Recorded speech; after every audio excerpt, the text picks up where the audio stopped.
Hello, everybody. Welcome to Solo Rolling. So sorry for the delay. Actually, let's be honest, it wasn't. I'm just gonna try to. I don't know a really good spot to put this camera. Sorry, Johnny. Sorry. That's on me. Man, it's weird being able to see my door behind me. What's up, everybody? If you're new to the show, welcome. Thanks for joining. I'm trying to find my camera and flip it real quick. And trying to continue talking at the same time. Okay, I guess that's a little bit better. So yeah, what we do here is I say we, like there's more people. Sometimes there are, but right now it's just me playing Dungeons and Dragons all by myself. Without a DM, playing through solo one-shot adventures. One-shot is a term I use loosely because this adventure has actually been, I think this is like the fifth session of it. It's a long one. They're usually not this long. This one is about 500 pages. Fight for the Dawn Saber. It is book 2 of the 8 Petals Argent series by Wright. And a little bit of a recap. I am playing Harry Three Fingers. I am a Minotaur barbarian who thinks he is a lot sneakier than he is. And all the recap I think we need to do is I'm a member of the Slipstone gang. We're kind of like... we do odd jobs and things like that. I don't think we really call ourselves a gang. I think we literally do call ourselves the Slipstone gang. This adventure boiled down to me doing a really bad job at investigating who was trying to frame one of my friends' friend. And then... other than that, I don't know where that kind of landed because that was where this adventure started. Went to take a rest because I did so bad, so I went into the gang's hideout to sleep. And then we found out that we were getting hired to do a different mission where we were tracking down this Dawn Saber, this like mythical pirate ship. Track down this pirate ship. Again, think I did pretty bad at that also. It has not been my adventure to roll. And ended up getting lost in the sea. Found an island that was overrun by pirates. It is still overrun by pirates. There is a sickness going on in the island, a magical sickness that is being created by this rift that is opened up. They were able to close the rift, but however, that would also stop magic on the island that are powering these little magic batteries for these magical automatrons and things. So that's gonna be the plan B, is to close the rift because one of my friends is pretty sick. Arnold, you may have heard of him. He is pretty useless, but still want to save his life. And then the plan A is to find this priest's daughter who is able to cleanse that sickness. But haven't seen her yet, and I think I'm getting pretty close to the rift, so it's looking like plan B is going to be enacted here soon. And where we left off is... The last one was pretty short. I had just gotten my second COVID vaccine, and I wasn't feeling super great, so it was only like an hour-long stream, that one. So tonight's gonna be longer. We may knock this out tonight because we are in the workshop of insert name here. Who I think it's a pretty hard name to pronounce. It may be in my notes somewhere. I could maybe find quickly. Lampstrand. I need to find the Lampstrand machine, which is the machine I can shut down for. To quit the magical sickness. And in that 1 hour, even though it was only 1 hour, it was pretty action packed. I got in like 2 fights. I fought some zombie dogs. They almost killed me. And then I fought are they called Grons? It was like a big metal boy that was protecting a dwarven corpse who was a friend of Lamstrand, I do believe, and actually helped create some of the items, I think. At least he had a automatron parrot, dragon named Parrot. And so yeah, I just did some fights as I'm trying to get in deeper into this like temple / underground cave system complex and find this rift and shut it down to stop the spread of this magic. And I surely hope that I also find the Dawn Saber, the mythical pirate ship that I set out to find, because it's gonna be egg on my face if we get to the end of this and I still don't find that after all this time searching.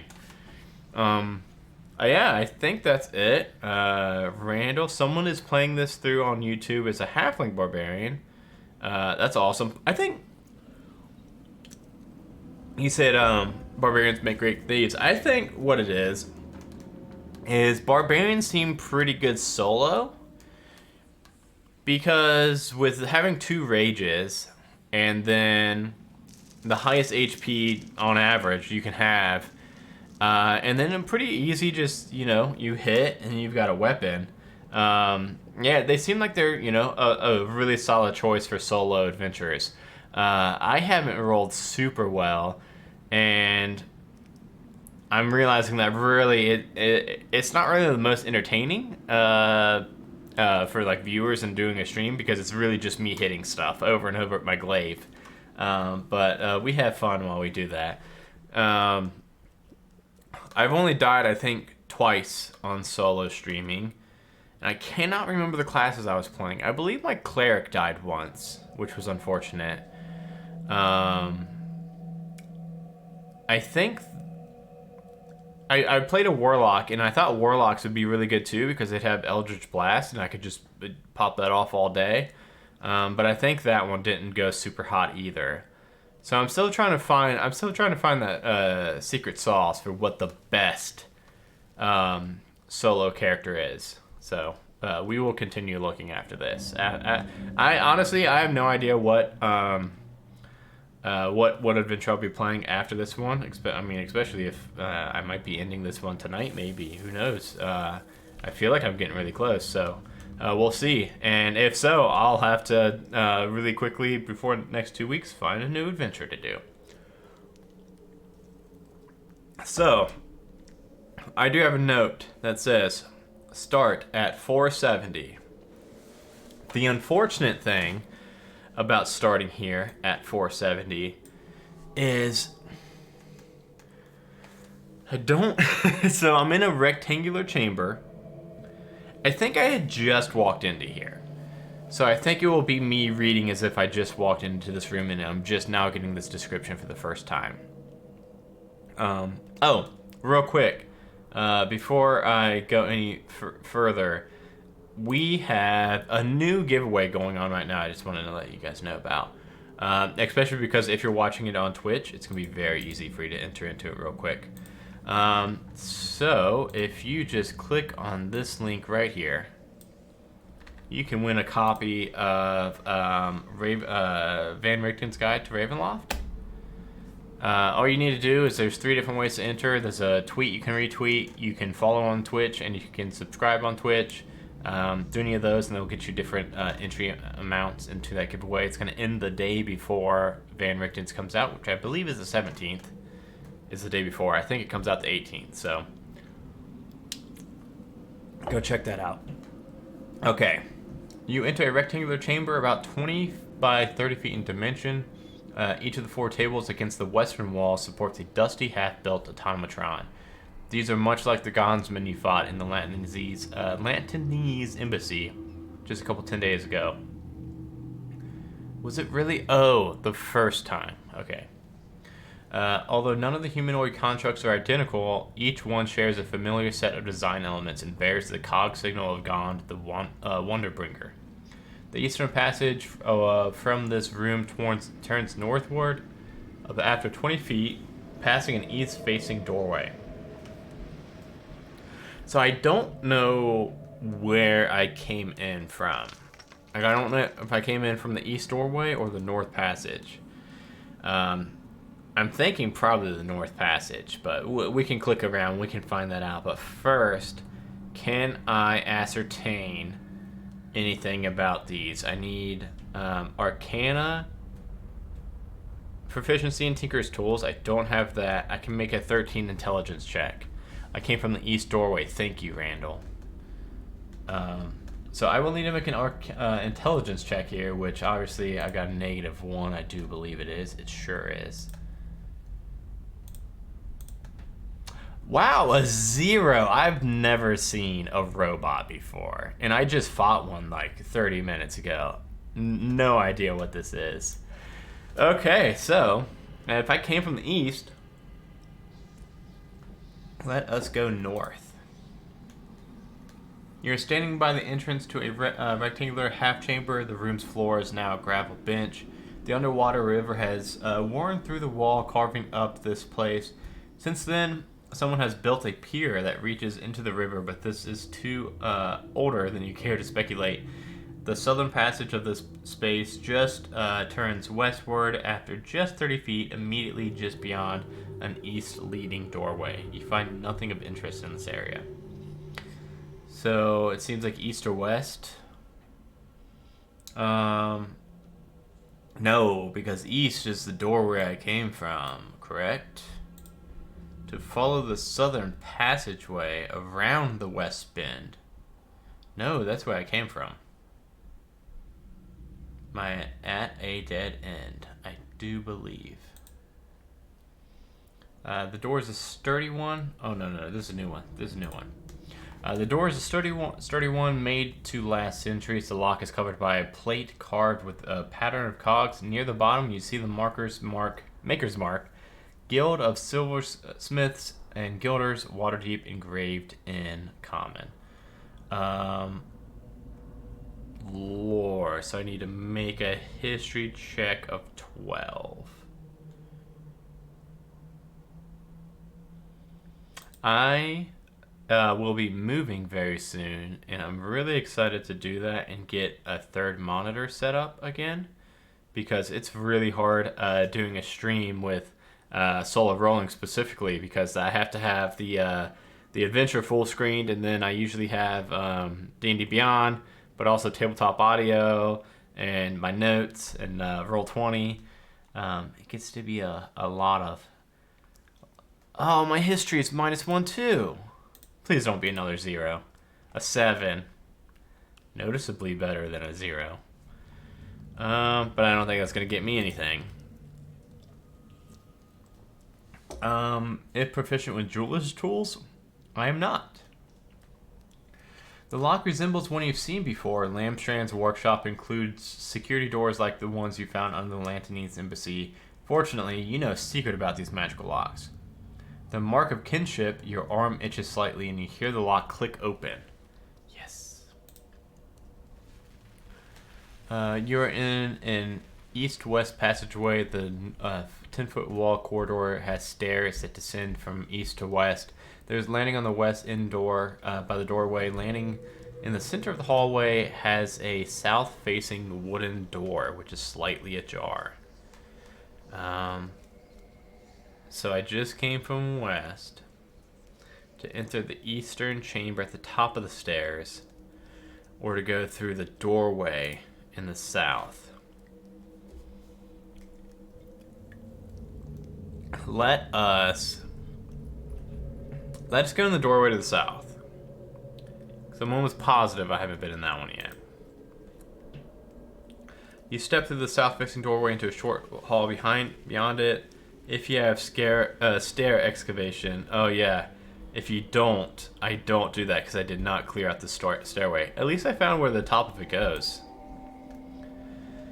Beyond the south-facing doorway, the hall progresses almost 20 feet before a cave-in blocks further progress. You can detect the beginning of a stairway among the rubble. The true cave-in occurred somewhere upstairs.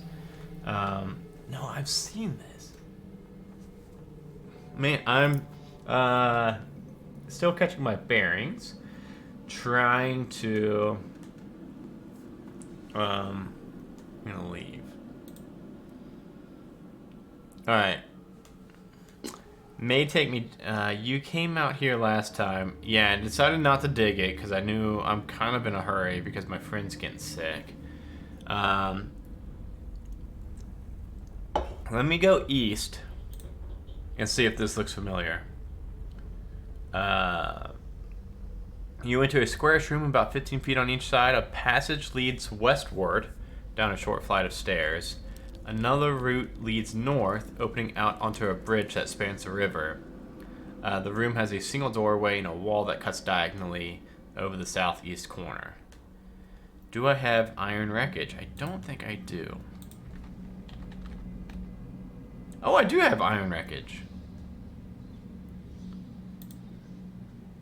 This squarish room is about 15 feet long on each side. A passage leads westward, which I just came from. Another leads north. I think I may have came from north.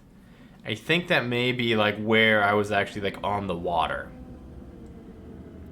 And another leads, and then there's a single door diagonal. A stone sarcophagus. This is where I fought this is where I fought and almost died to the Gond. I don't think I tried the diagonal door, so I'm gonna try that now. The first thing you notice about this door is a series of arcane markings. Large gouges scar and dip the door, defacing many of the sigils. It looks as though someone tried without success to batter it down. If I've got jade...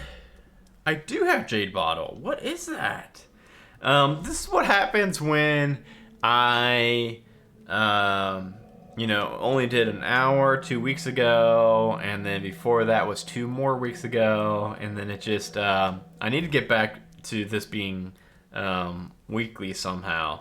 But on my off weeks, I recorded clips, so mysterious event codes like that are meant not to remind you of where you got them. Okay, well that makes sense. That makes me feel better, because I don't remember where I got Jade Bottle. You set the dials on the door, solving the simple puzzle, and you try to take the stairs. As you ascend, you encounter a metallic door in the air. The same scent that lingers after a lightning storm. We are not possessed. Haha! That is one thing I remember. Somehow, me and Rufio both made amazing charisma checks and resisted being possessed, and I was really scared about that.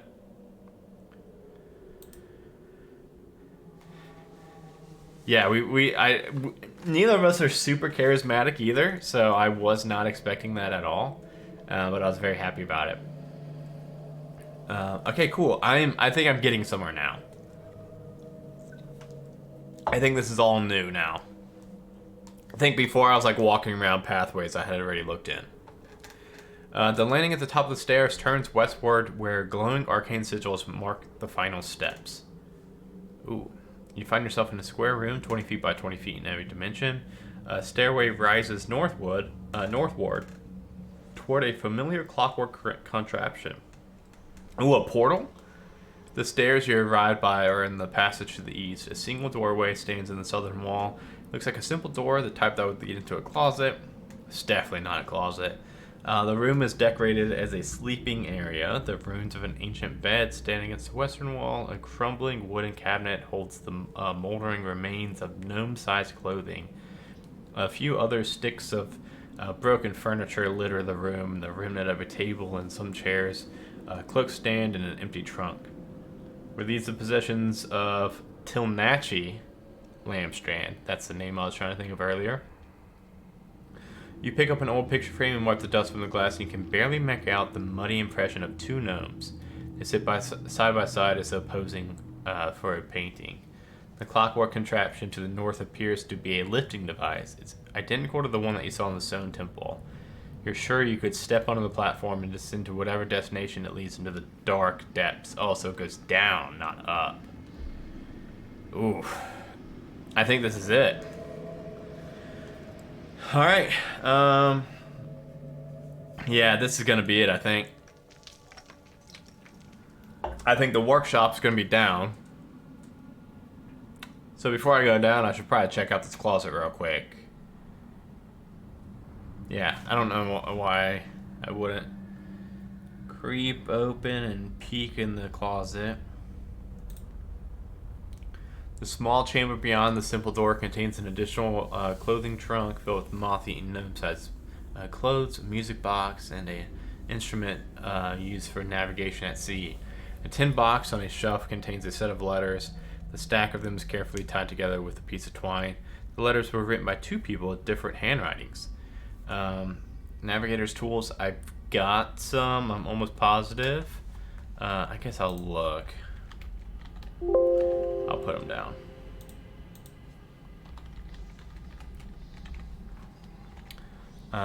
Music box, and can be sold for 10 gold. You know what? Gold in this series is like gold. I mean, it's 10 pieces of gold actually makes a difference in this series, so I will take that music box. 10 gold.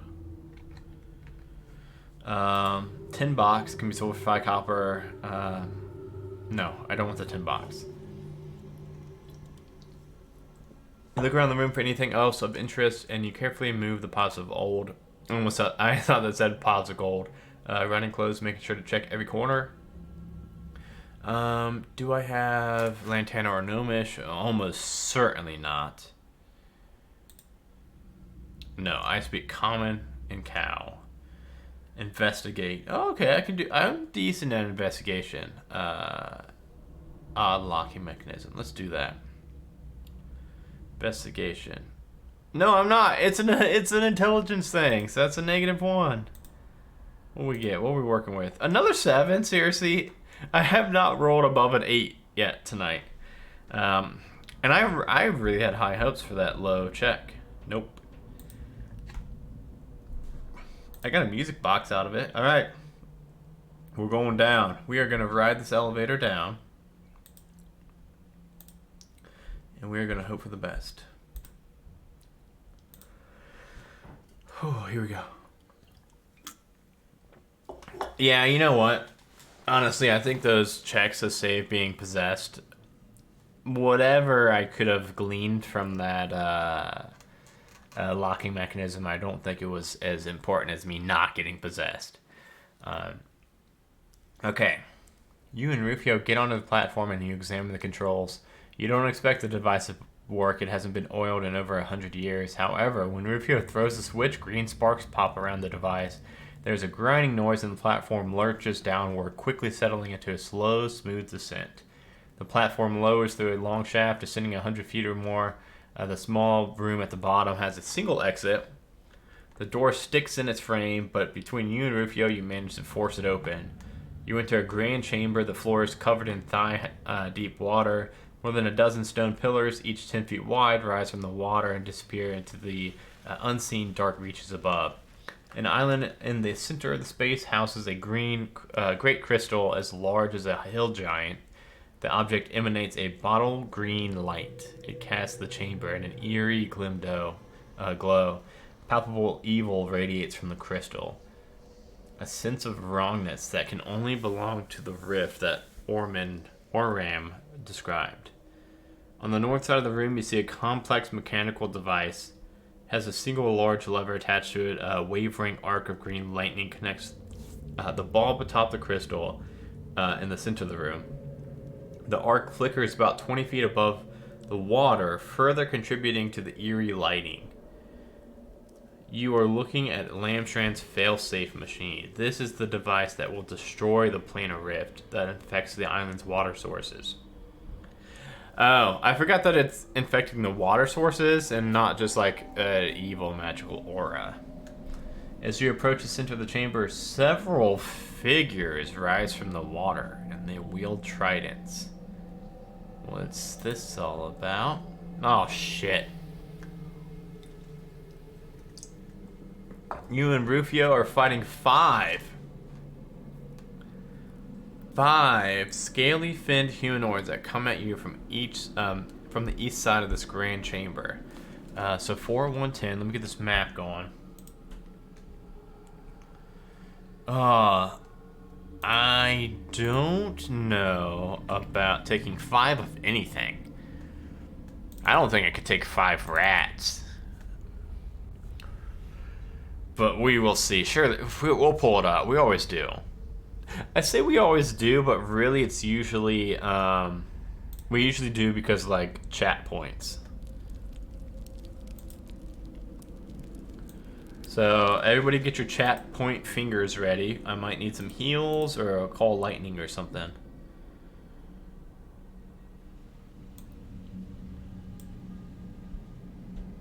Oh no. Oh, this map's too big for Roll20. What can I do? What can I do? You know what I can do? I can do something else. I can get it on here still. I will add an image.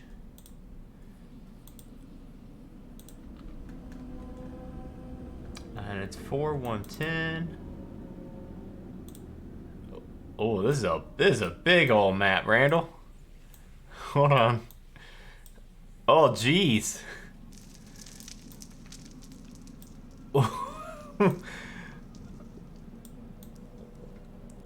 What is going on?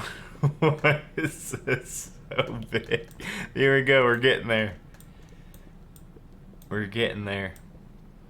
Hey, while we get there, let's talk about Abide Hysteria real quick, sponsoring this stream. Abide Hysteria. If you're looking for a new tabletop RPG system, seriously, go to abidehysteria.com.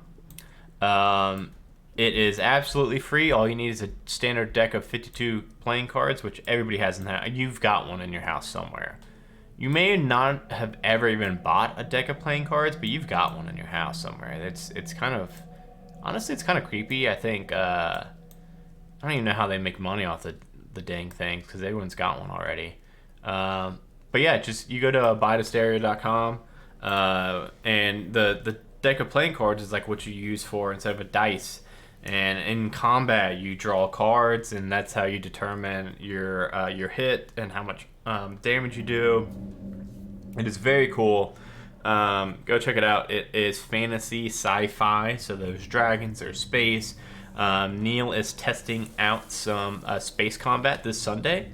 So actually, if you would like to play some Abide Hysteria with one of the creators, Neil, join our Discord, hop over to the Tabletop RPG channel, and Neil was looking for a couple people to play test the ship battles this Sunday.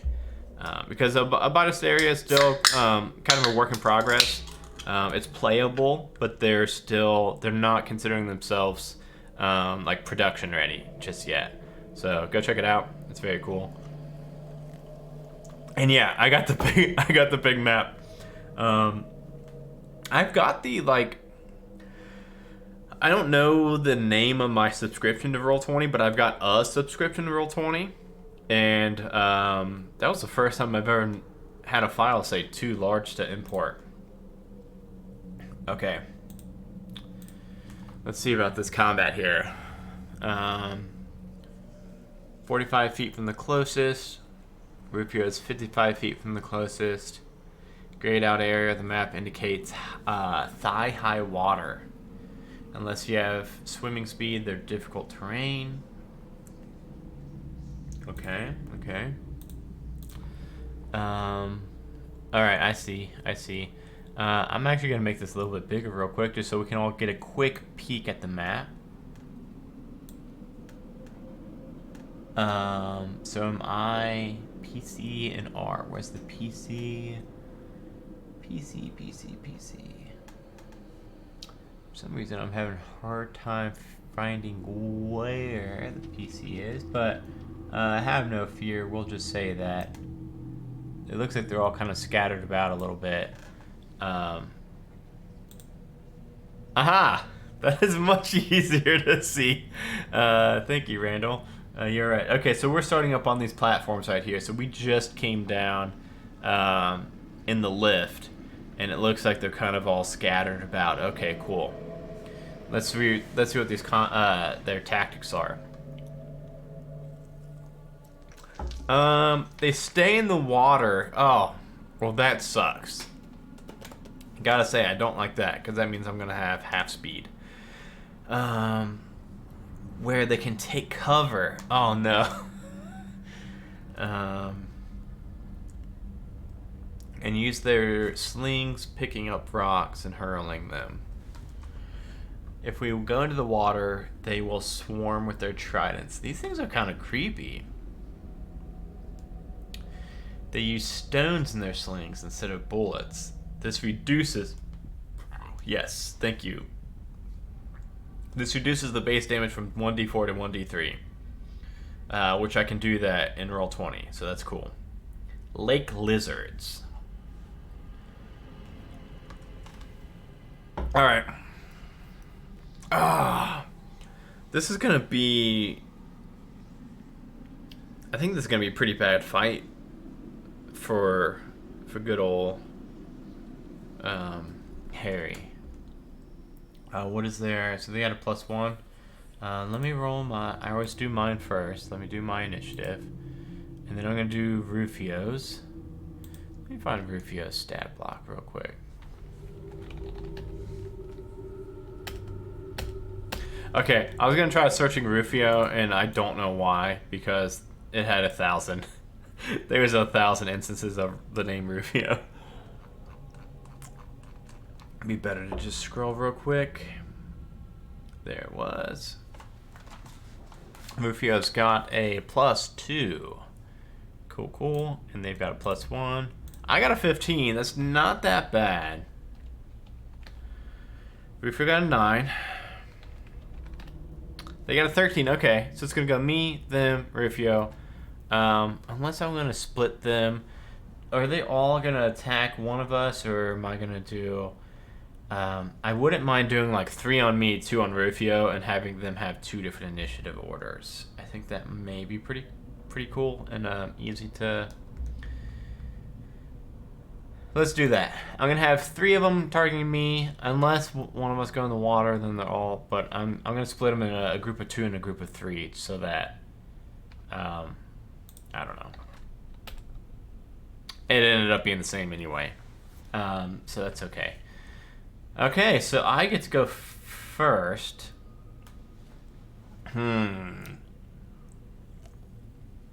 The first time you move into a shaded square on each turn, roll a d4, and at 1, you've stepped into a d-ball. Oh no. Oh no.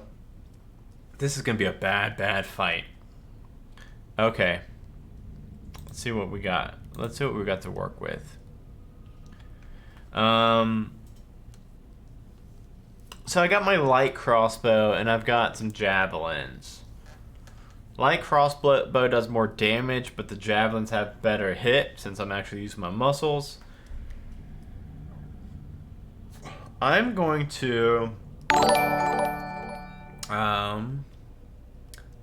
Thank you so much, Randall, for the sub. And I hope you got into that giveaway, because subbing gives you like 2 more bonus entries. Even... Oh, by the way, like... whoever's watching, if you're watching and you're already following on Twitch and you're already subbed on Twitch, that's okay. You just go to the Gleam channel, you're like log in, and you click the follow on Twitch button, and it'll see your account, and it'll see that you're already following, and it'll give you those entries. Or if you're subscribed, you click it, and it'll see that you're already subscribed, and it'll give you those entries. So you're not missing out if you've already been following and now asking to again. But yeah, I'm really excited for that Van Richten's guide. So the D&D Beyond team had a 25% off all D&D Beyond source books for like a week or 10 days or something. So I went ahead and snagged 2 of them to give away. Already gave away 1 this morning. And now I'm going to be giving away another. So I am going to run up. It looks like these are all... 1, 2, 3, 4, 5, 6, 7, 8, 9, 10. Yeah, I'm gonna run up like right around the top of this pillar. Is this a stack of boxes or pillar, whatever this is? And number 1 right there, I'm gonna throw a javelin at number 1. Just take it from my quiver on my back, chuck it at this little lizard fish person. A 7 to hit. I don't think that does it, does it? I don't think a 7 hits anything in D&D. No, not... I mean, it got 11s. Okay. Okay. We can do this. We can... bonus action. I would like to rage. Let me check that really quick, and let me make sure that I've got both rages still available. I believe... No, I've only got 1 rage left.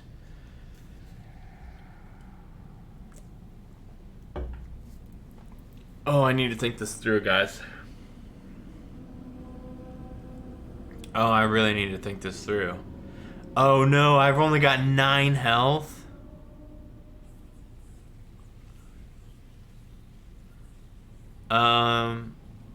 Drinking a potion's a bonus action, right? Or is it an action? Drink potion 5e. I always have to look this up. I think a lot of DMs do like. It says takes an action. Okay. Yeah. I'm gonna go with rules as written. I think it's kind of silly. I usually do bonus actions, but I'm gonna stick to it for this. So instead, I'm going to rage. My last rage. Unfortunately.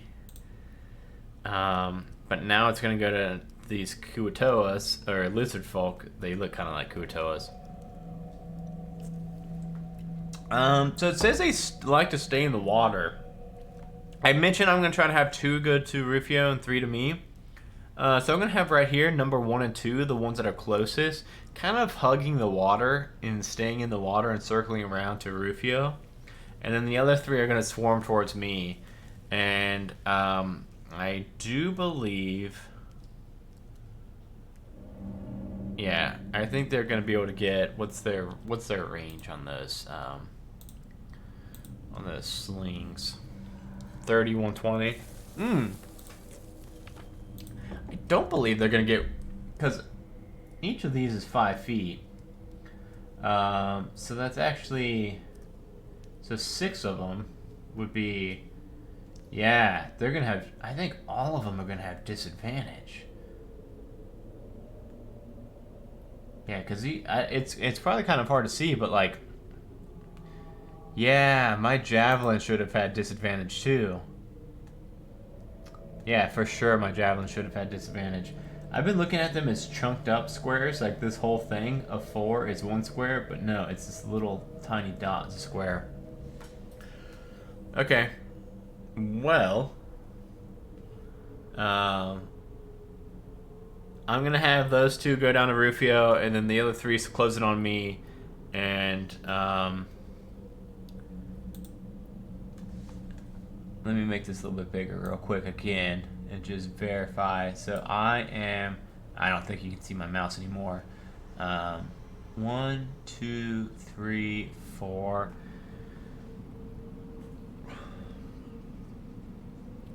1, 2, 3, 4, 5, 6. Yes. Yep. I'm gonna do all with disadvantage for this first one, because I'm not really seeing any paths that will get to. This is a really big cavern we're in, which is lucky. It's gonna maybe buy me 1 more round to down a. I think I might. Oh, I might have to down a potion next time. Okay, let's see what they got. They all have a +3 to hit disadvantage. We'll go against me first with 3 of them. So this is, I'm gonna close my eyes. So I'm gonna do 1, 2, 1, 2, 1, 2. Oh, fuck. First one, One, two. 1, 2. Did I not do... I got a 14 and a 20, so that one's going to hit me. I do believe my armor class is... Yep, my armor class 13. I got hit once. And then a 13 and a 6. And then a nat 20, but it looks like I did not roll the last one. An 11. Oof. So, I'm going to be hit for 1. I'm actually going to roll it. A D3 plus 1. Okay, I got the average. That's what the average was. Half rounded down. So I'm only going to take 1. I guess I should always just take the average, because then they're only going to be doing 1 damage to me. Yes, Rufio. Oh, wait, first, speaking of Rufio, 2 of them are going to try to hit Rufio. That one's going to miss. Wow, okay, cool. They're all just like hurling rocks at Rufio, and they're so far away, they're not even like coming within like 10 feet of them. Okay, Rufio spells. What do we got, Rufio? I wonder... I think a heal may be in order. Well, he can do healing hands. That's only 2 hit points. But he's got... I thought he had...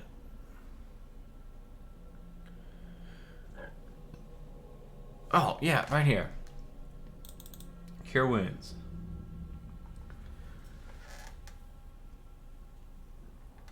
He has 2 first level spell slots. I believe I hope I started... Sorry. I hope I started keeping track of his spell slots.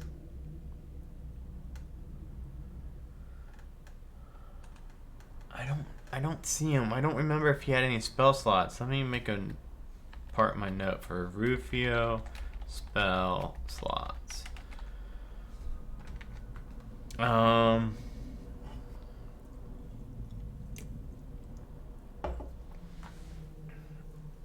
100% sure you never cast spells with them.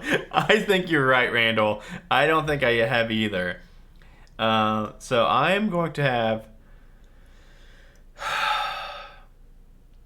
I'm going to have Rufio run up to me and cast... he has 2 first levels. Cast a Cure Wounds on me.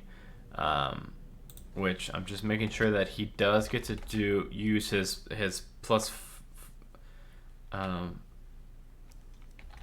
we had to look this up last time, I think, too, for chat. It is 1d8 plus your spellcasting modifier. So a d8 plus 5, I will take it. This is probably going to make or break us right here. If it's an 8 right here, like that's going to be... I think that would full heal me, I do believe. So 9. That almost full heals me. I had 8 out of 18. And if I'm mathing right, yes, I have 17 out of 18 now. Oh, plus 3 healing. So good, drop that down 2 more. So 15 out of 18 is still very good.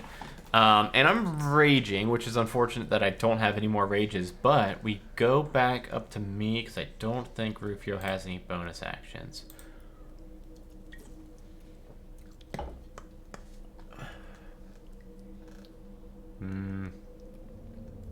It's a bonus action. No, he won't be able to do unarmed strikes. That's fine. That's fine. Rufio did his job. That was fantastic. My turn. I've got 4 javelins. Now I got 3 javelins. One's in the water floating around somewhere. So I've now got 3 javelins, and I spelled javelins really wrong in my notes. Yes, I did. I used 2 A's instead of an A and an E. Okay. So... let me see if there's a way for me to not get disadvantaged, because there's no way in hell I'm hitting one of these with disadvantage. If I get to the water line, I should be able to be within 30 feet.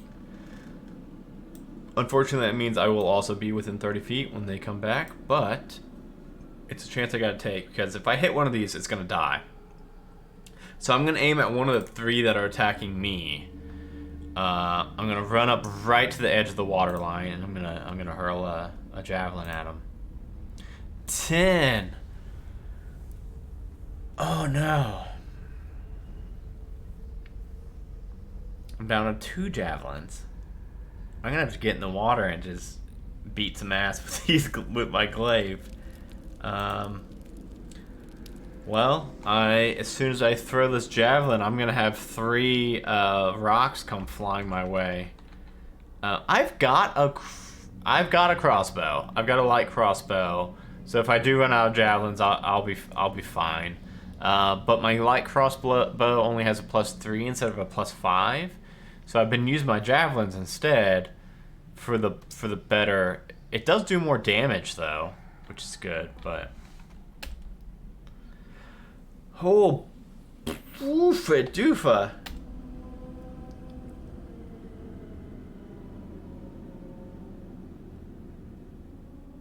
Two nat 20s in a row.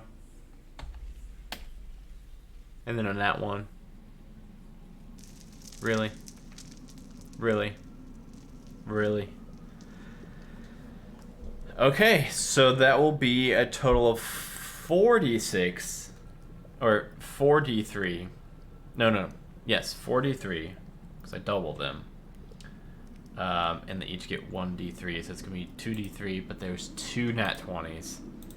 So that's going to be 43 plus 2 total for these 2 hits.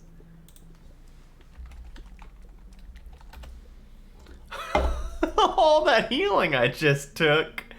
Oh, wait, no, because I'm raging. So it's going to be half rounded down. 4.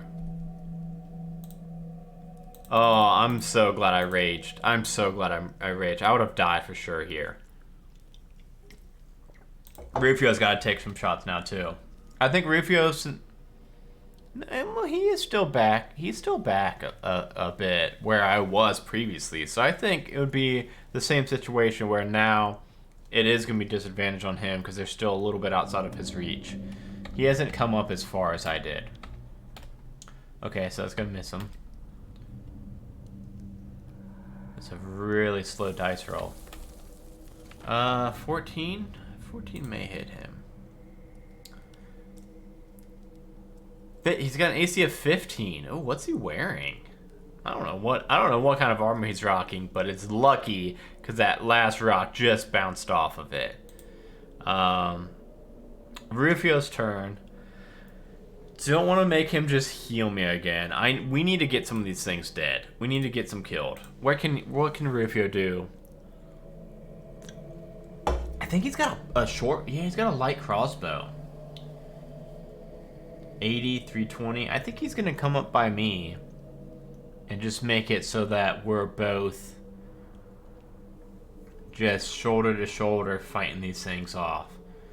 I'm gonna have him do that. I'm gonna have him shoot a light crossbow with a +4 and a D8 +2.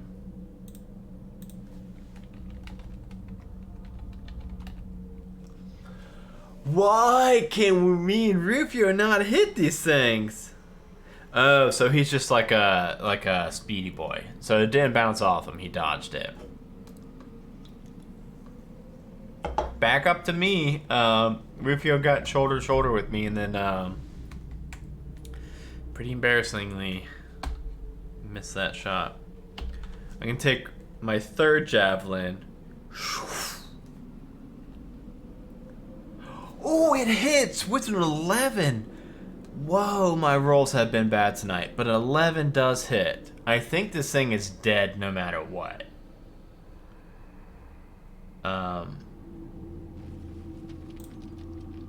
Yeah, that just goes right through his head and just pins him underneath the water. So I got 1 out. That's actually +2 damage too. It's a 10 damage. So there's 4 left. I'm gonna have 2 on me, 2 on I almost said 2 on Randall, 2 on Rufio. Um, and now they're just straight up shots. Ooh, 22. Almost another nat 20. Are you kidding me? And a 7. One's going to hit me. I'm just going to take the average, which will drop it down to a 1. Which is still not great for me. Just a rock hits me square in the eyes. Square between the nose. Fucking Rufio's really quick, and it's saving his ass. Speaking of Rufio, again, he's gonna pop a shot off of one of his. He's trying to protect himself, and I don't fault him on that. Finally, 8 points of damage. Oh, there we go. See, now we're chipping them away. Now we're getting them. Because they've only got 5 HP. So that, another one. Right between the eyes. Goes up to me. I've got 1 javelin left. I'm going to do it. I want them gone. I'm going to attack one that was attacking me. 16. See, now we're doing it.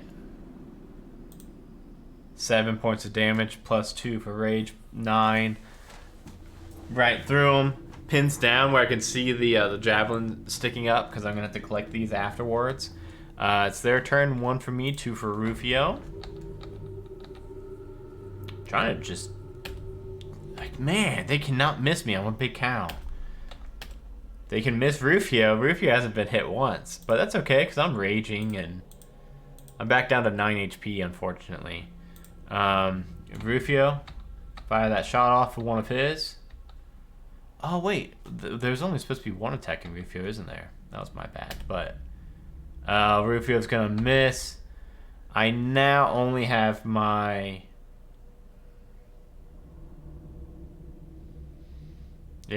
I'm gonna shoot with my light crossbow. See how that treats me. Very well. 6 points of piercing. Alright, so now we've just got 1 left. Rufio's last one. Miss Rufio again. And come on, Rufio. Really nail this home. Yes.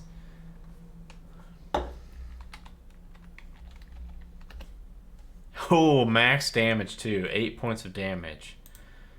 Jeez, this one this one scared me. With the last of the creatures vanquished, your thoughts turn to recovering from the battle, and then to the device in the northern end of the cavern. You are approaching the device with Rufio behind you when you hear a gargling, suckling noise like a whirlpool. So I did collect my, what are they called? Javelins. Cows are bad at strength checks.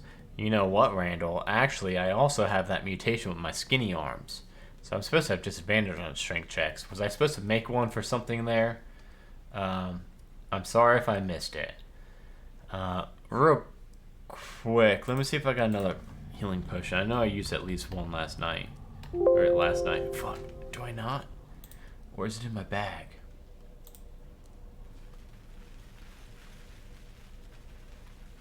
Yes, it is. It's just checks. Read through this text part first. You're approaching the device with Rufio behind you and you hear it rippling across the water.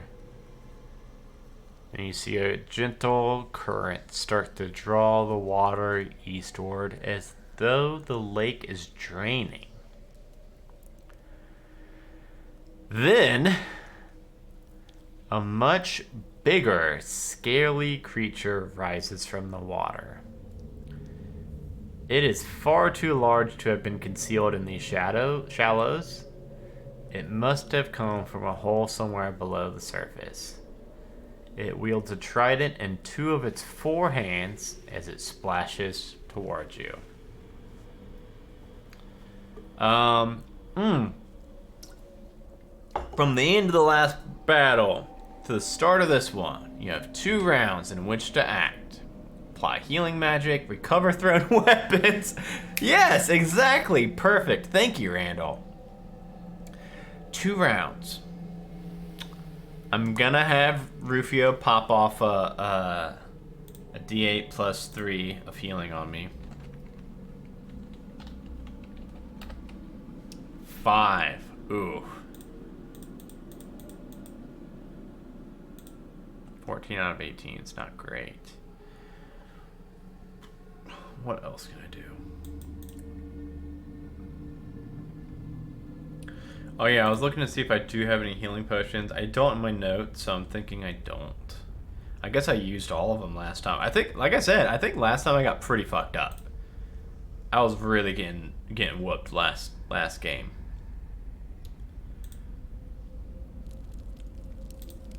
Okay. I'm not seeing any. Rufio. Oh. Rufio can use his 2 points of healing hands on me too to get me up to 16 out of 18. That's something. I think, Randall, you tell me, is my rage gonna wear off? So if it lasts 10 rounds, that last combat was probably 5 rounds, and then this is 2 rounds. Maybe I got like a round or 2 of rage, maybe? I don't know. I can't remember how many rounds that last one was. At the end, I started just doing them pretty quickly.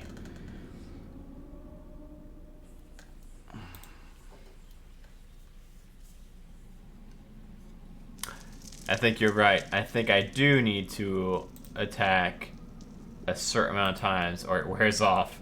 Your rage ends early if you're knocked unconscious or if your turns end and you have not attacked a creature. Randall, how the hell do you remember all these rules? Yep, you sure are right. Alright.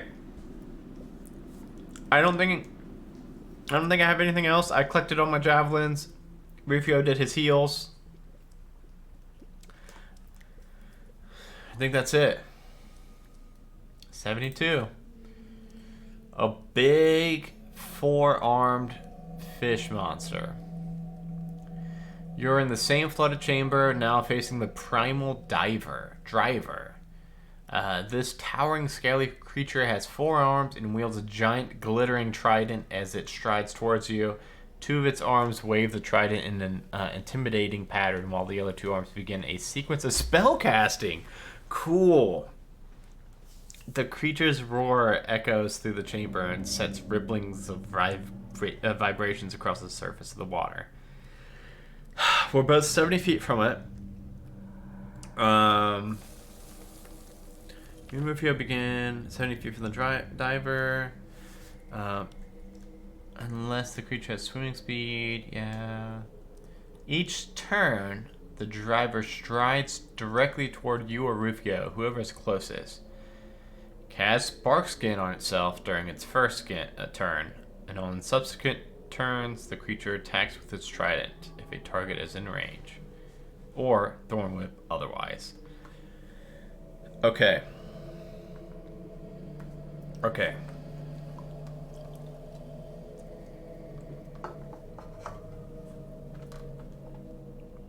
So, there's more stuff.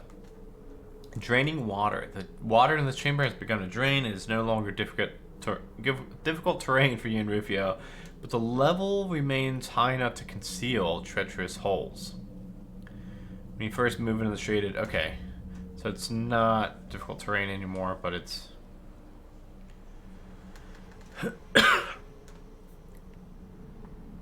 Okay. So, let me do my initiative. This thing has a +2, and Rufio does too. I'm going to do Rufio's first, right here. 17, not bad, and I'm going to do the creatures. Cool, so it's going to go Rufio, me, creature. Okay. 45 HP, 16 armor, because it casts Spark Skin on its first turn, so it doesn't have that yet. So only 13 for this very first round of combat. Okay. I am going to be right back. I gotta get one more drink real quick, and then we will see how bad this thing messes me up. Be right back, everybody.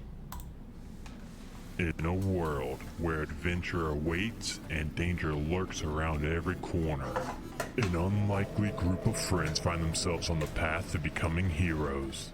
But school will only get them halfway. Merlin, the human warlock barber guy. Oh god, no, I gotta buff his butt! No! Can I refuse business? Ubo, the turtle artificer. Well, it doesn't work yet, but I'm working on it. Ultrex, the discarded warforged paladin. I don't eat or sleep or wear clothes, so I just sit in the corner and wait. And Clyde, the Goliath barbarian in skinny jeans. They're called skinny pelts, okay? Find us on iTunes or wherever you download your podcast by searching for Halfway to Heroes.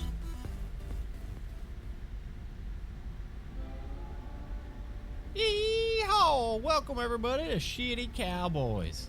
What in tarnation is Shitty Cowboys? We're an actual play Dungeons & Dragons bi-weekly Twitch stream and podcast set in the West Hollow setting. That's right, it's Dungeons and Dragons and Cowboys. What else more could you ask for?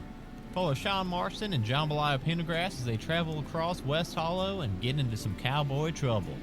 Find us on Twitch at twitch.tv/OneShotOnslaught every other Saturday at 6 p.m. Eastern Standard Time and every other Wednesday wherever you get your podcast. Now go on, get to subscribing.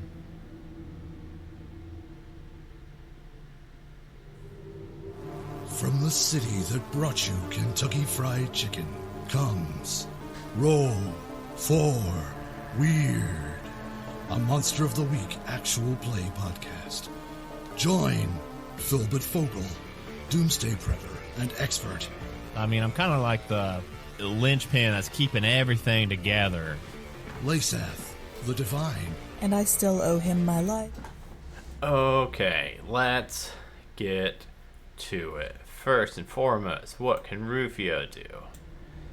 Again,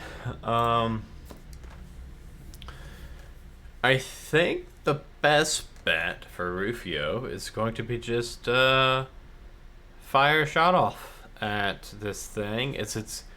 I'm picturing it kind of going in and out of the water and running towards us. So let's fire a shot off. +4, d8 +2. Oh, even without Barkskin, that's gonna miss. It's hard to get a beat on this thing while it's swimming in the water. For me, I'm going to throw a javelin at it. My trusty. Wow. It's gone in the water. 3 left. And I'm gonna run up a little bit, and I'm gonna make sure that I'm really positioned between myself and Rufio, and I'm poised to be the one to. I don't know why, because Rufio never gets hit. How much HP does Rufio have? Only 13. I only have 5 more than him. Actually, I only have. What do I got right now? 16. I only got 3 more HP than him, and he's got way more armor class than me. Maybe I should have him tanking. Okay, so this thing's gonna run up to me. Well, it's gonna cast Barkskin. Yes. So it's gonna run towards me, cast Barkskin. It's got 25 movement, 25 speed. I think it's gonna be a little bit off because I think it's 70 feet away from me. Yeah. Okay, that's good. That's good news. You know what? Okay. Yeah. We'll say that with me moving up and with it running towards me, it's gonna be pretty close. Probably, we'll say that next round it could get to me, unfortunately. So Rufio loads another shot into his crossbow. Wow. Rufio, that's how you do it right there. 9 points of damage. Ooh, I gotta start tracking this thing's HP, because 45 minus 9, 36, I think. Goes to me. I see Rufio land a shot. I'm getting pretty emboldened. And I myself am going to fire off a javelin, of course.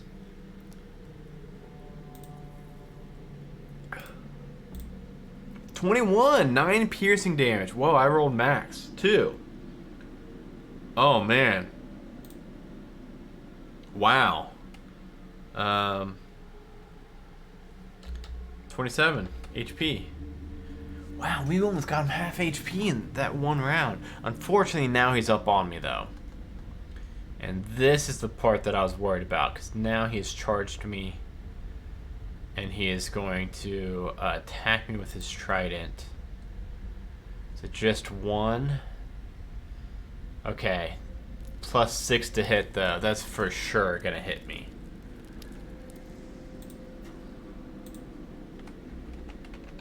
Because when I roll for enemies, Roll20 rolls well.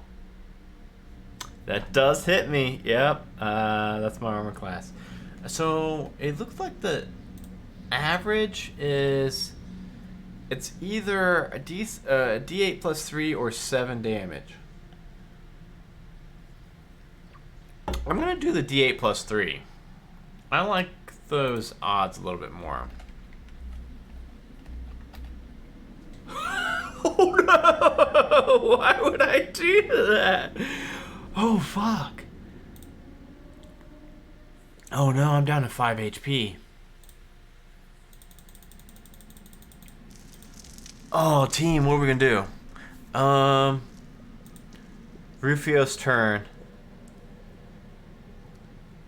Oh, Randall did our cure wounds. I'm just gonna thank you, Randall. That is. I'm seriously thinking about like how to get this thing to target Rufio instead of me, since I can't rage right now. But let's go ahead and see. Well, I'm gonna do the same cure wounds that Rufio's doing, which is D8. D8 +3 is what we've been doing. 9. Ooh, that's not bad. I think I could take one more hit from this thing now. Okay. Randall, thank you. That bought us a round at least. Okay, cool. Chat saves the day. See, how do people play solo adventures like this without chat being able to redeem points and stuff? Because I think I would have definitely died between now and last session, I think. But we don't need to talk about that. We don't gotta mention that. Okay. Rufio's turn, then my turn, then Monster's turn. Rufio's turn. I'm gonna have Rufio at least run up to this thing, because I really do want this thing to at least have the options of targeting one of us. That's true. Yeah, people who play at home, I try to go kind of quick, especially like most solo adventures are meant to be like a one-shot, and because of that, I do try to get those ones knocked out in like one sitting of solo rolling. This one obviously is a little bit more. It's not as big of a time crunch. I realize that this is going to take multiple sessions, so I just kind of go with it. But even so, I try to be pretty quick about it. So Rufio, let's look at Rufio stuff. He cannot do any more first level spell slots. He can do Sacred Flame. I don't like the odds of that. He's got a short sword, which is worse than his light crossbow, but I do have... Oh, you know what, though, that I've never done with Rufio before? Right here... No, not Healing Hands. Sunstrike. Rufio's unarmed strikes roll 1d4 in place of the normal 1 point of base damage, and they inflict 1 point of additional radiant damage. When Rufio takes the attack arm action with an unarmed strike or a short sword, he can make an unarmed strike because he's a monk. Like you said, I never realized he was a monk before. So, I'm going to do that. This is the first time he gets to get into the melee fray with me. He's going to first short sword for a +4. And then an unarmed attack for a +4.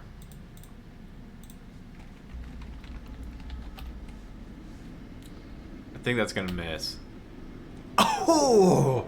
So short sword, unfortunately, hits this thing, but with its bark skin on, it like just chunks into it. Like it sounds like he's striking a tree, but as soon as he does that, he comes back and just levels his fist right into the temple of this thing. It's a really clear shot, and that is going to be, I believe, 2d4. Yeah, so it'll be 2d4 plus 2, plus 1 radiant. So it'll be 2d4 plus 3.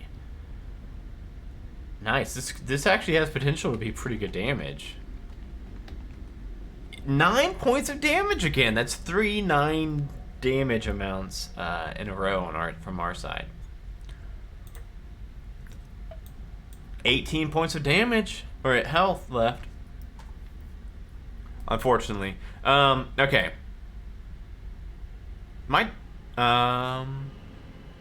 Yeah, my turn now. Yes, my turn, and then monster turn. I'm gonna use my glaive for the first time this evening. Harry Three Fingers draws his big glaive, his favorite weapon. Surely he's gonna hit and do a lot of damage with this right here. Oh, are you kidding? I did not think I was gonna hit with that at all. 12 slashing damage. What was that? I got a 9 out of a D10, so I almost got max damage on that. This thing has 6 HP now, but it's its turn. We're both kind of surrounding this thing now, hacking it down. I'm gonna have it roll a D2 to try to like determine which one of us it wants to attack. Me, I'll be 1. Rufio can be 2. All right, so it's gonna go for me anyway. That's fine. I can take another shot now thanks to Randall. If Randall, see, if I didn't get that heal right here, almost certainly this would kill me. I only had 5 points of HP left, so remember that. So let's see if I would have actually died right here. So it's got a +6 to hit.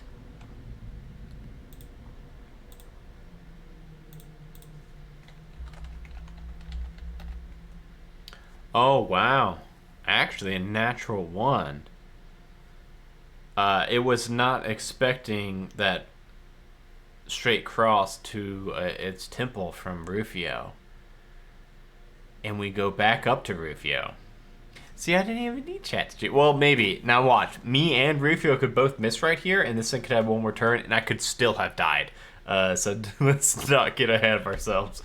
So let's do Rufio stuff real quick then. He's got a +4.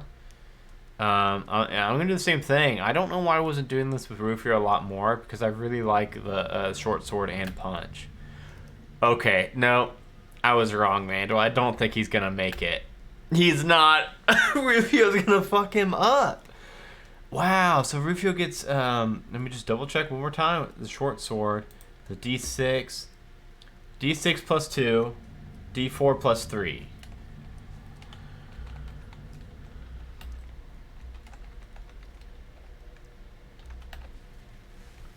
That's 11 points of damage, and this thing had 6 points of HP.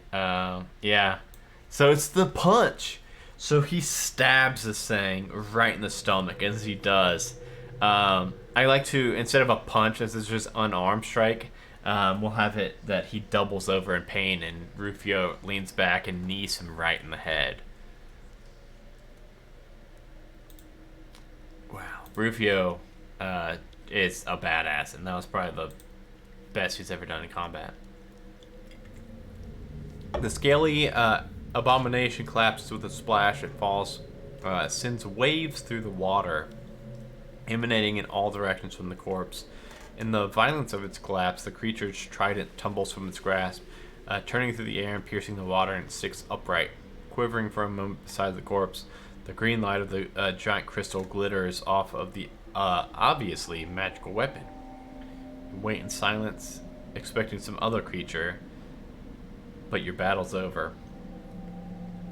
In the aftermath, you search the whole chamber, finding not items of interest except the weapons the creature you fought, including 5 tridents.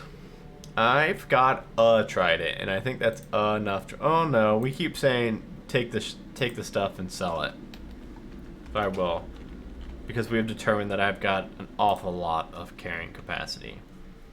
But a magical primal trident. Oh, so I can't do this until I identify magic item. Okay. So I can't even look. So just remind me. I cannot look at that lore entry because I don't have this gate right here. This gated item. Identify magical item. I believe. Or take a short rest. Okay. I'll do that eventually. I'm gonna write this down. I'm gonna mark it in my notes, and I just won't look it up just yet, in case it's cursed or something. Finally, you approach Lamshran's machine. A single arc of green lightning still connects it with the pillar in the center of the room. Do you think Arnold's gonna forgive us if we activate it? This dude's name is not Arnold. And I read his name as Arnold unironically now because I've called him Arnold so much. He did say we could if we didn't find Ormond's daughter first. You think Arnold would agree that this, to use this machine, and you tell Rufio so. Without further prompting, your friend reaches up and pulls the lever. The arc of green lightning disappears and the crystal in the center of the room cracks, throwing tiny shards into the water around it, and then the light goes out. Yeah, Arnold. He answers to Arnold. Hey, Dragonbait, why'd you say my name real loud? I read that in your Creeper Keeper voice of Adam whenever I do something wild. You think Arnold would agree? Yeah. The crystal starts to crack, the light goes out. Moments later, you hear a sucking pop sound as the lake finishes draining. Rufio holds high his glowing pebble. The light reflects off the few puddles of water that remain along the rocky floor. In the slick lake bed, a newly exposed staircase ascends to the ground. I'm doing really well, Dragonbait. I just fucked up a fish guy.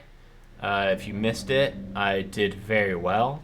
Aren't you supposed to be in Barovia Beckons right now, Dragonbait?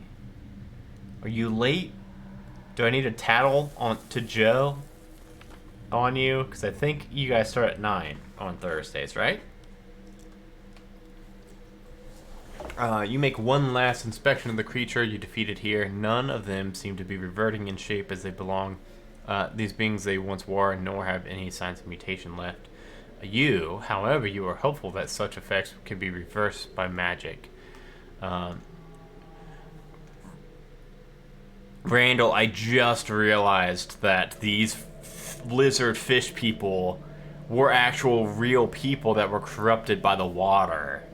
Like, happening to me. Oh, sorry to hear that. Well, I'm glad you get to hang out for a little bit then, Dragonbait. I think I'm about to finish this thing. Yeah, I feel bad about that now, Randall, that I've been fighting villagers. I haven't been thinking about that. So, if you missed it, Dragonbait, I just shut down the machine I've been looking for like 6 weeks in real time. And fought pretty hard fights, almost died. Randall redeemed some chat points to heal me, luckily. And we'll see. We're either I'm about to get jumped by another big boss fight, or we may be doing good now. Rufio suggests it would be a good time to rest and eat something. Your friend looks exhausted. 105.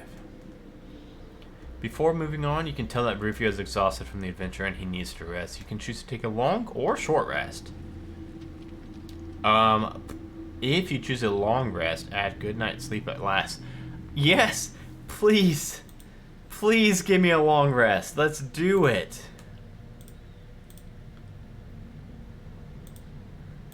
Ooh, that feels good. I literally feel like I just took a long rest in real life.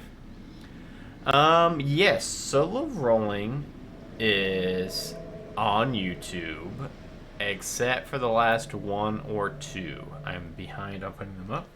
Oh, Randall says there's still a ways to go.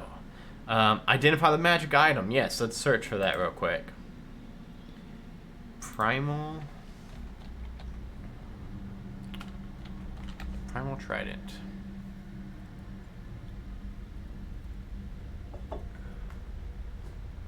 Oh, dang. It says it's got... Here we go. This is it, right? Yes, 212. Primal Trident. You have a +1. Ooh. When you cast a spell that inflicts lightning or thunder damage, it's +2. Okay. So I won't have that, but that +1 is going to come in clutch.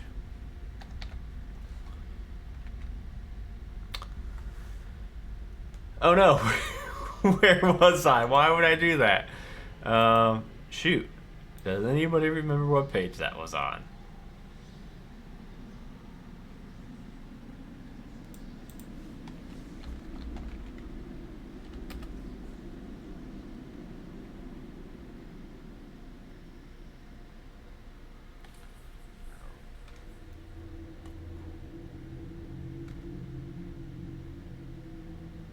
It was this right here. Yes. I've got event. Good night's sleep at last.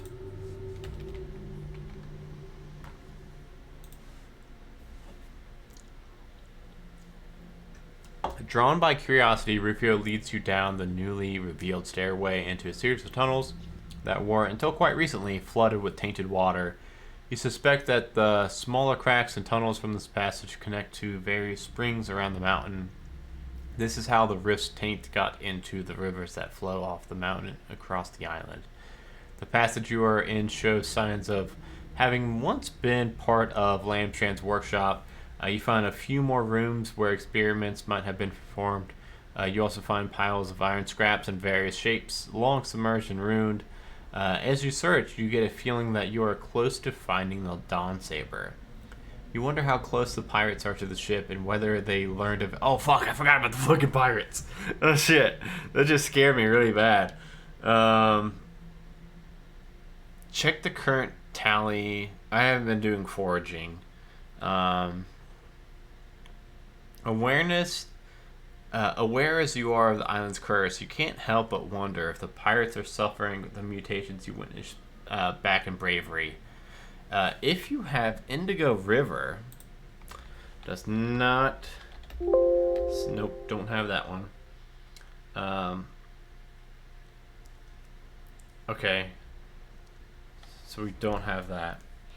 You discover an exit from these lower workshop chambers that you think used to be a window or an air vent. You crawl through a short tunnel that connects to the window outside.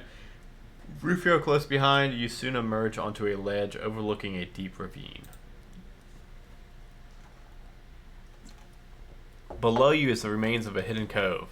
What was once a long, narrow inlet is now a dry lake bed, a landslide cut off its access to the sea many years ago, and the water dried up or drained away. Among the rubble, nested on a bed of stone, sits the wreck of the Dawn Saber. Found it! The vessel is braced in an upright position. A century of sun has not faded the ship's brilliant colors. At this distance, the white and gold unicorn figurehead and the decorative wing-like cladding give the ship the look of an abandoned carousel horse. Across the ravine, the cliff top is lower than your current position. You are looking downward as you gaze across the gorge, taking in the sight of a bustling camp. Dozens of brightly dressed figures go about the camp. They move among a set of wagons between rows of small tents. The pirates have beaten you to the Dawn Saber. Well, shit. Add up the number of event codes you have from the following list. Each of these represents a considerable loss of time. Oh no. Oh no. Okay, let's do it. Bad soup. Anytime you hear the Windows bleep noise means I don't have it. Bad soup. Nope. Sorry, it's probably going to be a lot of those. Dirt nap. I hope it's not too loud. Good sleep. Oh no, I did take a good sleep, didn't I? I did. Yep. So 1.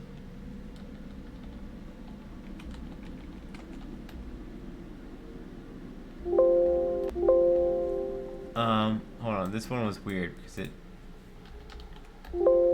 Okay.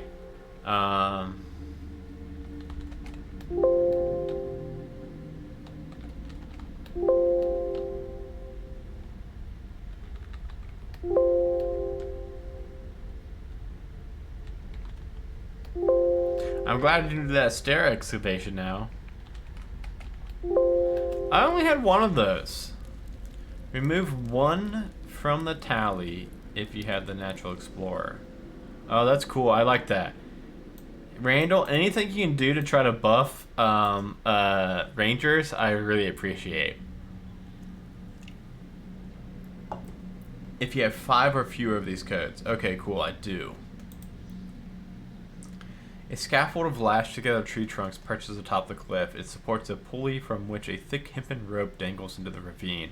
This cordage must have come from the rigging of a sailing vessel. In the early dawn light, you see something large attached to the end of the rope.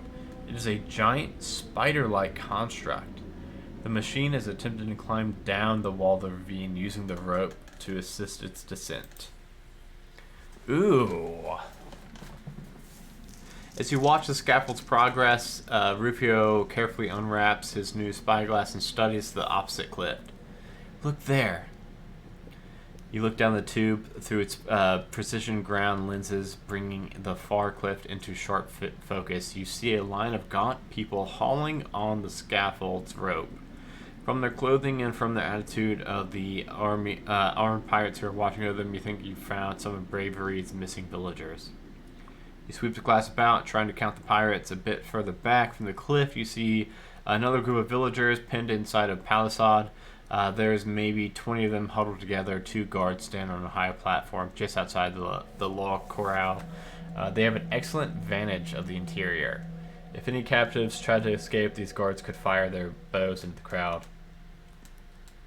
You hand the glass back to Rufio and point him toward the palisade. We need to rescue them, Rufio says. Once the pirates get what they want from the Dawn Saber, they're just not going to need the captives alive. I saw a rope bridge that crosses to the other side. Rufio points to your far right. If I can climb down to the top of the cliff, I can sneak down there and across to the far side. I'll just need to surprise the guards at the bridge, surprise the guards at the palisade, and if I can release the prisoners, I think I can organize an effective revolt. You take the spyglass again and scan the ravine. A patrol of pirates is moving up the gully away from the Dawn Saber and the giant spider construct. Their progress is slow as they pick their way over the giant boulders. You think you could climb down before the patrol comes back. The copious vines that hang down the side of the ravine could cover your descent. Then, by keeping the ship between you and the spider construct, you could approach the Dawn Saber unseen. You and Rufio agree to go separate ways. Ideally, the pirates will not yet have taken the papers that Arnold wants from the safe in the captain's quarters. If you can release the prisoners, there are more than enough of them to overwhelm the pirates, and then you're not sure if they could defeat the spider construct. Perhaps they will be unable to get back up the cliff. Rufio takes a spyglass. He wraps a delicate instrument in a cloth. If there are too many pirates, make your way down this ravine and over the rockfall at the end, and we'll meet there. Rufio says, if you have any injuries from your previous encounters, Rufio will try to heal you. Nope. Took a long rest.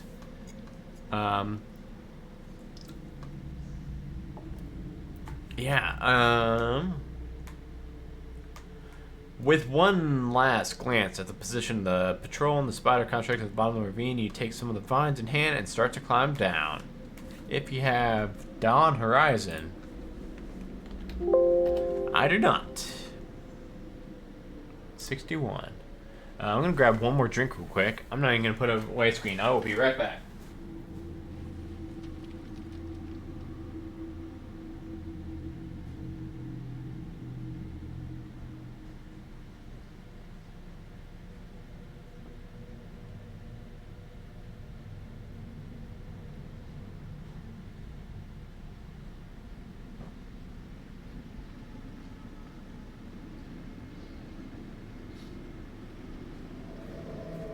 told you I would be right back. Appendix of cut context. Oh. Yes, you're right. But I don't remember where that document is. So I'm gonna keep going.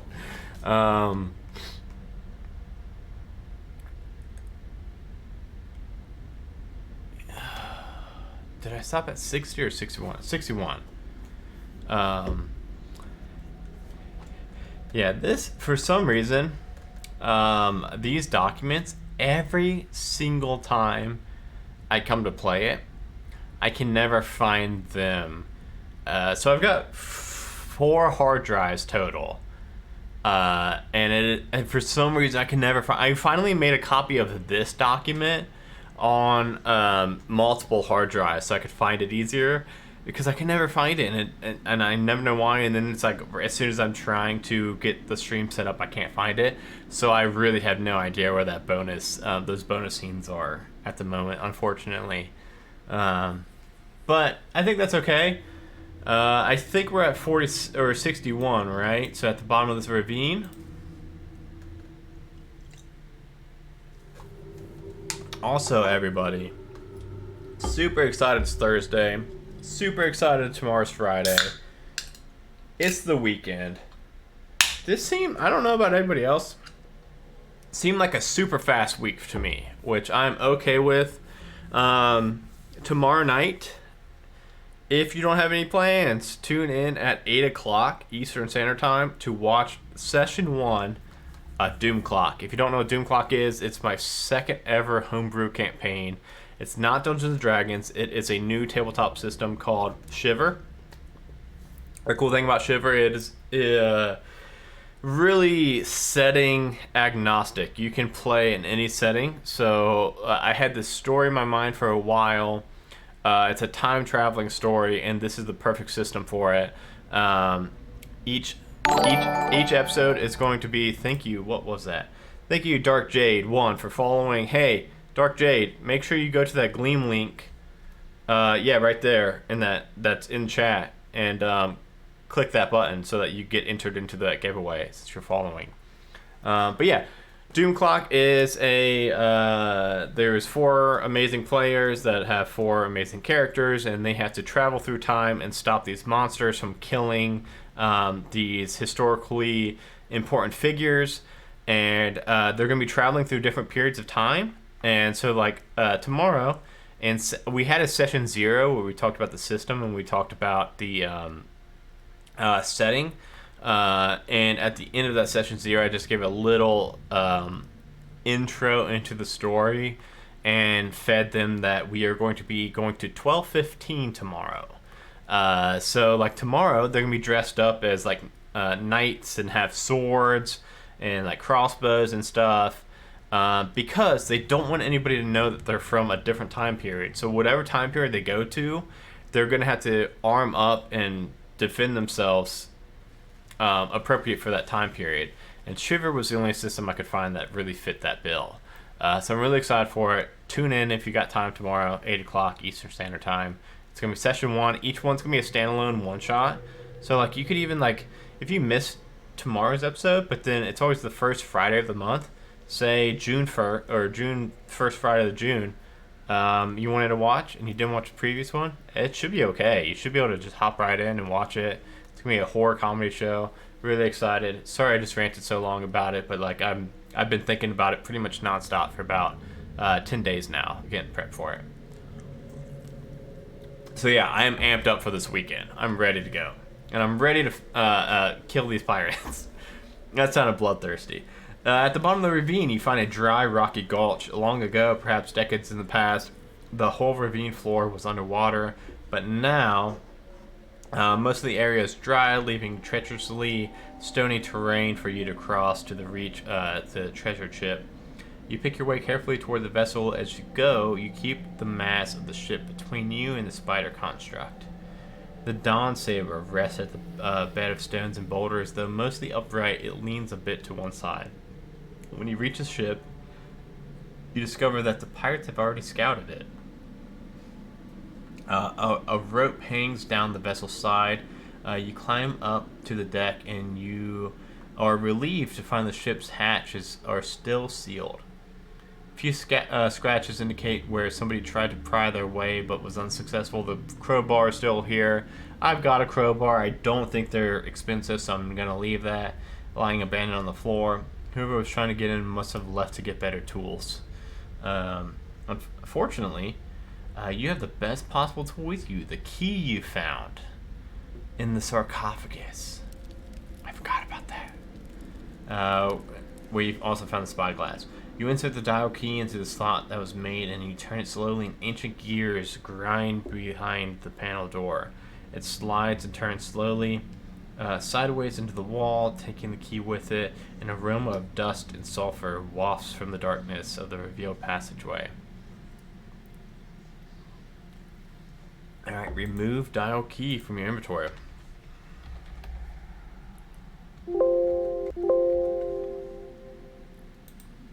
I must have forgot to even write that down. You duck under the archway, entering the dark hall behind. The door begins to slide close behind you, and as it descends, you hear gears laboring inside the panel, and then with a dramatic ping of broken metal, the door grinds to a halt just below the halfway point. You lean on the panel to no avail. It's stuck. You'll just have to hope that nobody finds it open. Despite the vessel's large size, its interior confines are cramped as aboard any other ship. You hurry through the maze of passages. Tiny skylights throw beams of dim light across the hallways, playing off dusty surfaces with a glow that gives the place a haunted look. Your goal is to find the aft of the vessel. It is there that you expect to find the captain's cabin and thus the safe that contains the documents you're seeking. Unfortunately, the strange construct of the steamworks vessel means the passage winds around various large and confusing mechanisms. The ship is like a maze with dead ends, passages that loop backwards in multiple levels. It takes a long time to reach the rear of the ship. You finally find the ornate double doors into the captain's apartments. An odor of sulfur washes over you past them demons. The chamber is the biggest you've seen so far. This must have been a galley for the captain to entertain officers and guests. The space is dominated by a large table big enough to seat a dozen people, and each of the iron chairs is an indeterminate height, comfortable for both gnomes and humans to make use of. Except for the larger seat at the head of the table, the captain's chair is just a pile of parts for now. More ornate than the others, it contained wood components that have rotten into soft splinters. Another door probably leads to the captain's office or sleeping chambers. You go directly into it. The handle sticks and you feel that it may be locked, but it finally turns and the door swings open. Oh god. This is a new page. The captain's cabin is exactly as you imagine, perhaps a bit larger. The rows of vertical iron bars cover the back wall of this room. Their shape reminds you of parallel columns of numbers in one and two small mini ledgers. In their position, the shutters look tight enough to keep out enemies during a boarding action and strong enough to protect the captain's cabin from weapons of hostile ships. If open, the entire wall would become a grand window. A high bedpost stands against one of the shutters. A mound of rotted bedclothes. Beneath the table, you find a row of cupboards. Most hold nothing of interest. In one of them, you find a long, narrow box covered in intricate carvings. The velvet-lined interior is shaped to hold a spyglass. You think that this is probably the case for the one that Rivio found. So I want to bring that with him if I can. Yeah, you take the box open and reunite it.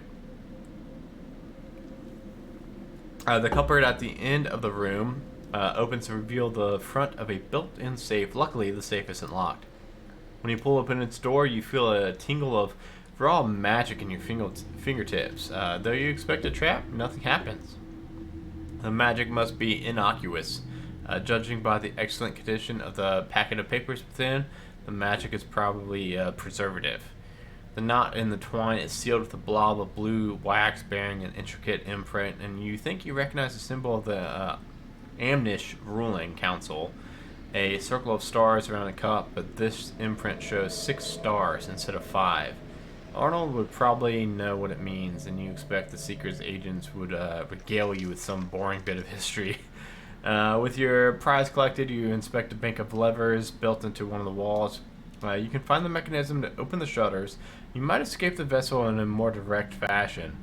The number of dials and levers is dizzying, and you wonder if the gnome built this vessel's design would let the captain operate this whole thing within its chambers.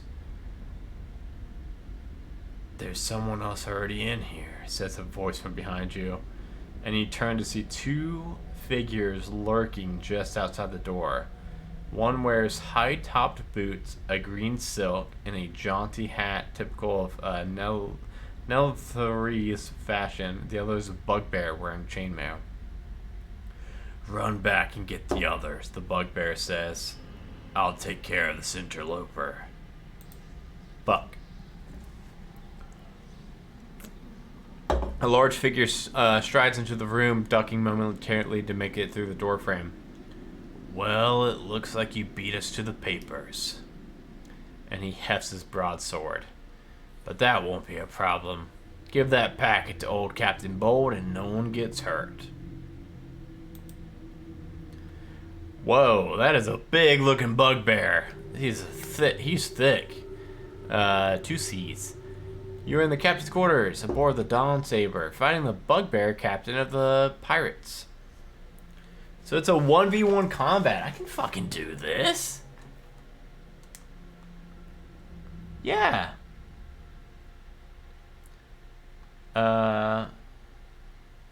As a matter of pride, the bugbear prefers to use his longsword despite being weakened by illness. He will consume a potion of healing to recover 2d4 plus 4 hit points if he drops below half. Fuck. I want to kill him before he can and steal that fucking potion. Alright, as always, I will roll my initiative first.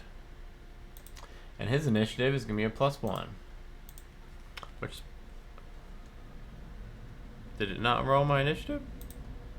Oh, it did. I'm taking that 9 up to 2. It was lagging. I didn't see the thing. Ah, it doesn't matter. This thing beat me. Fuck. Wasn't hoping for that. Shit. Okay, well, it's gonna run towards me. And...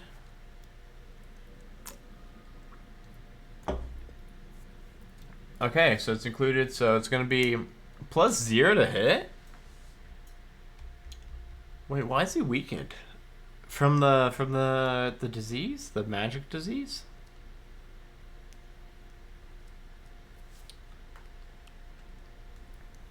Okay. I'll take it. So he gets a +0 to hit. Okay. Still fucking hits me.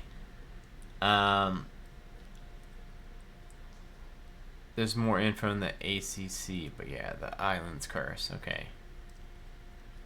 Okay, I got you. 9 or 2d10 minus 2? I'm gonna take the 9. I don't want this motherfucker rolling 2d10 at me. Shit. Oh my goodness, what am I gonna do? I have to rage. I'm going to rage. That's for sure. And then I'm gonna attack him with my glaive. I mean, I can't really do a whole lot. Hit him with my glaive and hope that I do at least a 16 to hit. 14. Oh no. This. Oh, guys. No joke. I think I'm dead here. Just because Roll20 hates me so bad. Yeah.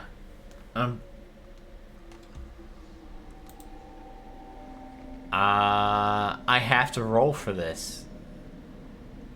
Because otherwise he's gonna kill me. If I take that average, I've only got 9 HP left.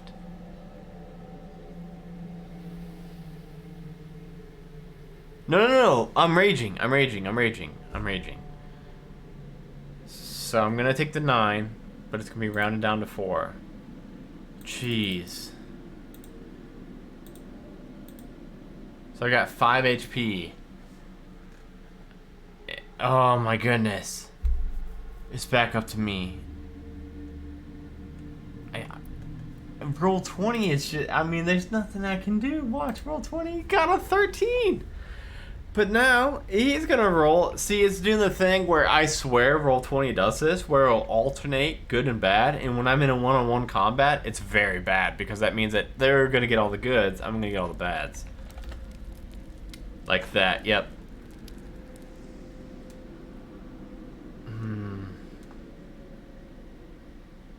Yeah, that's gonna kill me.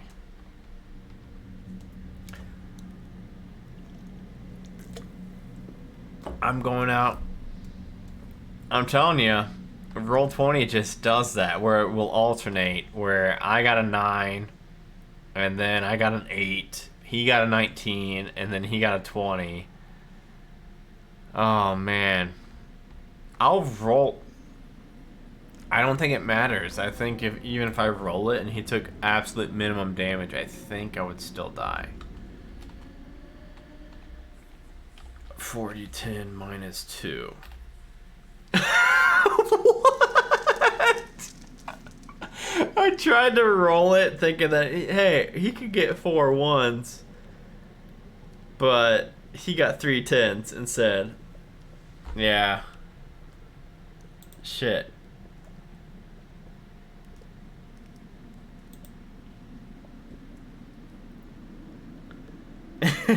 Roll 20. Jeez.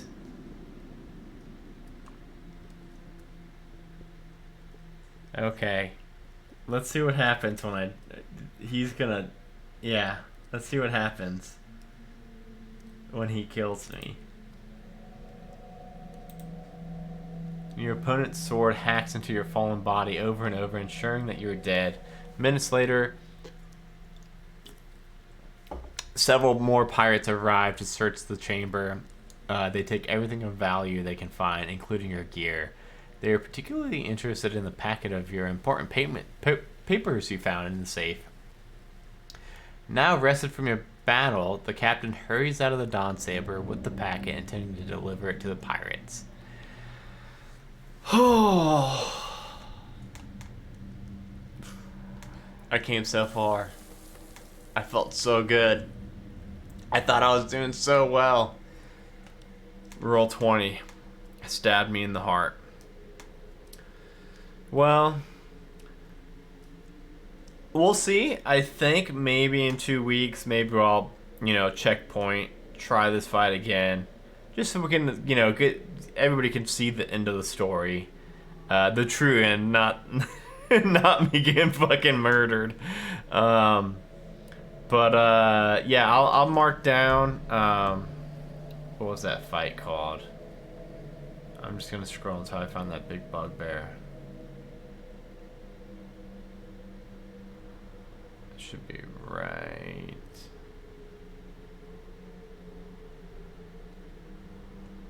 49? I must have, it must have been up above from where I was, and I was just going down.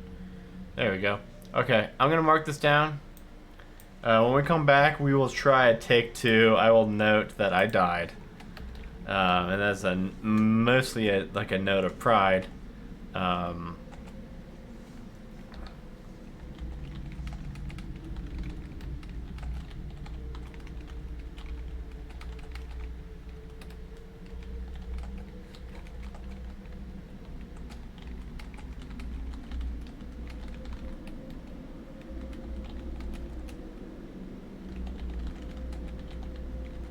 Okay, I got some good notes down, written down, so yeah, we'll come back. We'll give it again. We'll get him. We just need roll 20 to be having a better night for us. But yeah, so it's almost 10 o'clock anyway, so I think it works out perfectly. Well, not perfectly. If I would have won the fight, it would have been a lot more perfect. But still tune in 2 weeks. I'm thinking it's probably going to be a short one because I feel like we're pretty close to the end. If it is, we'll make our character for the next